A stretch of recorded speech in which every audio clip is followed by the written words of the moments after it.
Welcome to Talk About Topeka Live, coming to you from the Topeka Performing Arts Center. We have a great Food Flair and Fun segment here on the show. We've got Jenny Torrence from Noto Burrito, Serendipity, we'll get into it here. It's brought to you by gablocal.tv. I'm your host, Chris Schultz, on this expedition into an incredible Noto businesswoman right here.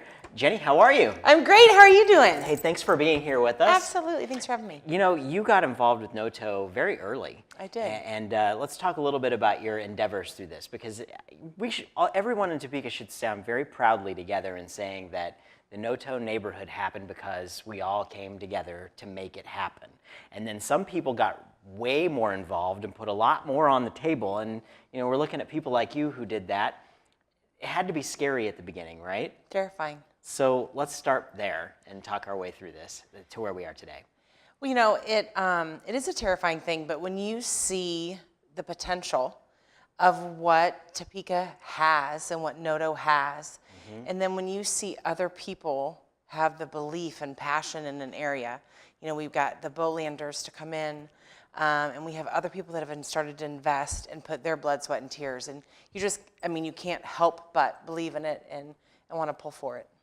And back then, you know, there were a lot of naysayers. Oh, a ton of naysayers, absolutely. People thought we were nuts for trying that.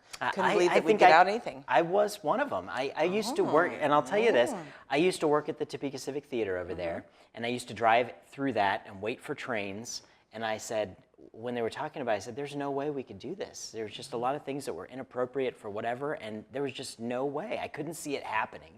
And I am so glad that I get to stand here and eat crow today. To prove you wrong? Yeah, Isn't absolutely. that fun? It's great. You know, it's great. When we were early on in Serendipity, we hadn't even had our front door replaced. We were tagged while we were inside. It was so desolate down there.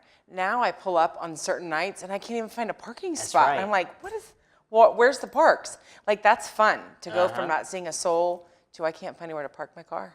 What's it been like, you know, working through the city and each little step, you know, that it's taken to get to where we are today, to have a vibrant arts district in Topeka, and to know that the arts are such an important thing, especially when you're looking at Kansas. You know, I've seen some statistics that say that Kansans are more involved in the creation of art than any other state. And there have been a lot of challenges that have challenged, you know, our ability to be able to produce. But this is a great place to be creative and to be artistic, right? Absolutely. And, you know, and I think for anybody to doubt what an arts district can do to a community really ought to come and visit Noto or go visit anywhere. I mean, I think Colorado, just in Denver, they had 7 arts districts. And so when you have any group of people with the same passion working towards a common goal, they're unstoppable. And so one of the things we've done in Noto is we've stamped our dollar bills. So any money that goes through Noto, we have it stamped with Noto. And I think it's fun to watch how that will go across the country to see, because we really do run a lot of money through Noto, from insurance to plumbing to Noto Burrito to weddings. I mean, it doesn't matter. We still run through that arts district.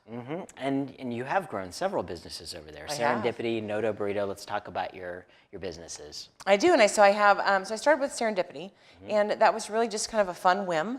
And I believed in the district, and I have a big mortgage to pay. Yeah. And so I wanted to see what I could do to help further my community. And so that's where Pinkadilly and Noto Burrito came about. It was really, I had space, and it had to be filled, and we had a demand, and so I did it. That's pretty cool. It's great stuff, and I'm glad to have you on the show here. Thanks. Because I think anybody that's involved with Noto knows that Jenny Torrence is one of the big players that make sure that everything flows smoothly over there, and you do a great job. I try. Thank you. Thank you. But it's really without people like you that come down and support events and talk about events and do things, we wouldn't be where we are without people coming and supporting it. So thank you. Absolutely. And that's what we are here right now, making sure that you support the Noto Arts District. Get down there, go down to Noto Burrito. They got some great food over there. I love it. They do. I love the food. They do. They have very good food. Good stuff. So check it out. We want to tell you notoburrito.com is the website to check that out, and that's the one that I just picked. I know you have several of them over there. Okay. Because I always tell the preference of somebody. So you know, it's how it works. and Serendipity as well. We've been to some great events over there. A great place to gather. And find them both on Facebook. And make sure you're following Jenny as well. She's got a lot of great stuff going on as well. So this episode was brought to you by gablocal.tv. Gab Local TV celebrates the people, places, events, and ideas that make our communities great places to call home. And we're doing that right here by celebrating Topeka, the Noto Arts District with Jenny Torrence. Thank you so much for joining us today. Absolutely. Thank you, Chris. You bet. And thank you for tuning in to talk about Topeka Live from the Topeka Performing Arts Center. We'll see you next time.